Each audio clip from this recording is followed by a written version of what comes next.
भारत ने चंद्रयान-3 को चंद्रमा के दक्षिणी ध्रुव पर उतारकर खुद को अंतरिक्ष महाशक्तियों में शामिल कर लिया है। इससे पहले इसरो मंगल से जुड़ा मिशन मंगलयान भी चला चुका है। 2 मिशन में कामयाबी के बाद अब इसरो सूर्य से जुड़ा मिशन आदित्य L1 लॉन्च करने वाला है। इस मिशन के जरिए इसरो सूर्य की स्टडी करेगा। सूर्य हमारा निकटतम तारा है और अन्य तारों की तुलना में इसका अधिक विस्तार से अध्ययन किया जा सकता है। सूर्य एक अत्यंत गतिशील तारा है। हम जितना देखते हैं यह उससे कहीं ज्यादा फैला है, जिसमें लगातार भारी मात्रा में ऊर्जा निकलती रहती है। अगर ऐसी विस्फोटक घटनाएं पृथ्वी की ओर आएं, तो यह पृथ्वी के निकट अंतरिक्ष पर्यावरण में विभिन्न तरह की गड़बड़ी पैदा कर सकता है। इसके कारण अंतरिक्ष यान, संचार प्रणालियों, सैटेलाइट, रेडियो सिग्नल और पावर ग्रिड में समस्या हो सकती है। पहले से सुधार करके ऐसी घटनाओं से बचा जा सकता है, इसलिए इसकी प्रारंभिक चेतावनी महत्वपूर्ण हो जाती है। इस तरह की घटनाओं को समझने के लिए सूर्य एक अच्छी प्राकृतिक प्रयोगशाला प्रदान करता है, जो एक कृत्रिम लैब में संभव नहीं है। किसी भी ग्रह की कक्षा के चारों ओर 5 स्थान होते हैं, जहां गुरुत्वाकर्षण बल और अंतरिक्ष यान सूर्य और ग्रह की कक्षीय गति एक स्थिर स्थान बनाने के लिए परस्पर क्रिया करती है, जहां से अवलोकन किया जा सकता है। चंद्रयान-2 का मलबा खोजने वाले षणमुगा सुब्रमण्यन ने बताया कि इन बिंदुओं को लैग्रेंजियन या एल पॉइंट के रूप में जाना जाता है। इन्हें L1, L2, L3, L4 और L5 के रूप में दर्शाया गया है। पृथ्वी से L1 की दूरी 15 लाख किमी है, जो पृथ्वी सूर्य की दूरी का 1% है। इन पॉइंट्स में स्पेसक्राफ्ट को रखने से ईंधन की बचत होती है। पृथ्वी और चांद के बीच भी यह लैग्रेंजियन पॉइंट होते हैं, जिनमें स्थापित सैटेलाइट पृथ्वी या चांद दोनों की ही तरफ आकर्षित नहीं होती। जब चीन ने चांग E4 मिशन लॉन्च किया था, तब उसका रिले सैटेलाइट L2 में स्थापित हुआ था। आदित्य L1 मिशन अंतरिक्ष में मौजूद भारत की पहली ऑब्जर्वेटरी बनेगा। L1 बिंदु के में रहने पर कोई भी उपग्रह न तो सूर्य की ओर खींचता है और न ही पृथ्वी की ओर खींचता है। ऐसे में सूर्य को बिना किसी रुकावट के देखने का लाभ मिलता है। आदित्य L1 में विद्युत चुंबकीय और पार्टिकल डिटेक्टरों की मदद करके फोटोस्फेयर, क्रोमोस्फेयर और सूर्य के सबसे बाहरी हिस्से कोरोना का निरीक्षण करने के लिए 7 पेलोड लगे हैं।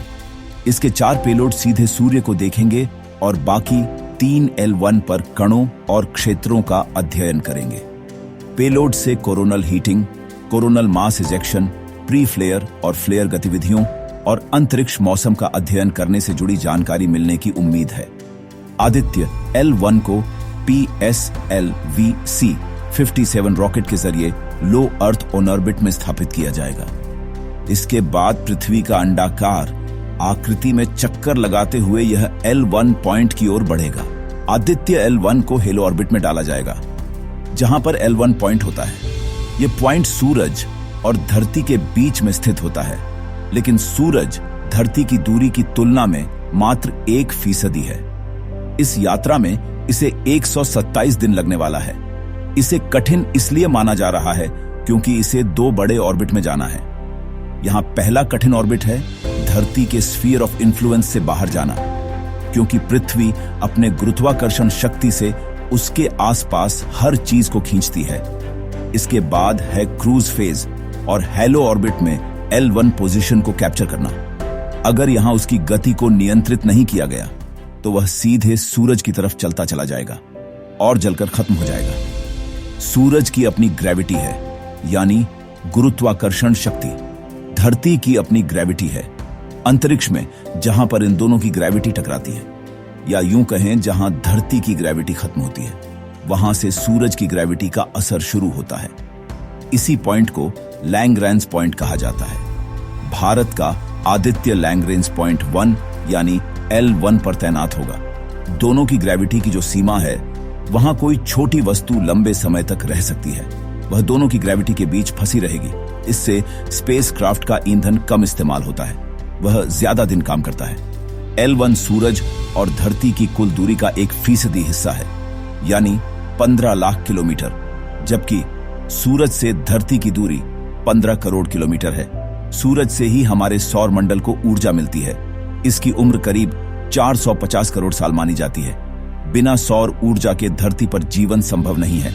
सूरज की ग्रेविटी से ही सौर मंडल में सभी ग्रह टिके हैं, नहीं तो वो कब का सुदूर गहरे अंतरिक्ष में तैर रहे होते। सूरज का केंद्र यानी कोर में न्यूक्लियर फ्यूजन होता है, इसलिए सूरज चारों तरफ आग उगलता हुआ दिखता है। सतह से थोड़ा ऊपर यानी इसके फोटोस्फेयर का तापमान 5500 डिग्री सेल्सियस तक रहता है। सूरज की स्टडी इसलिए ताकि उसकी बदौलत सौर मंडल के बाकी ग्रहों की समझ भी बढ़ सके। सूरज की वजह से लगातार धरती पर रेडिएशन, गर्मी, मैग्नेटिक फील्ड और चार्ज्ड पार्टिकल्स का बहाव आता है। इसी बहाव को सौर हवा या सोलर विंड कहते हैं।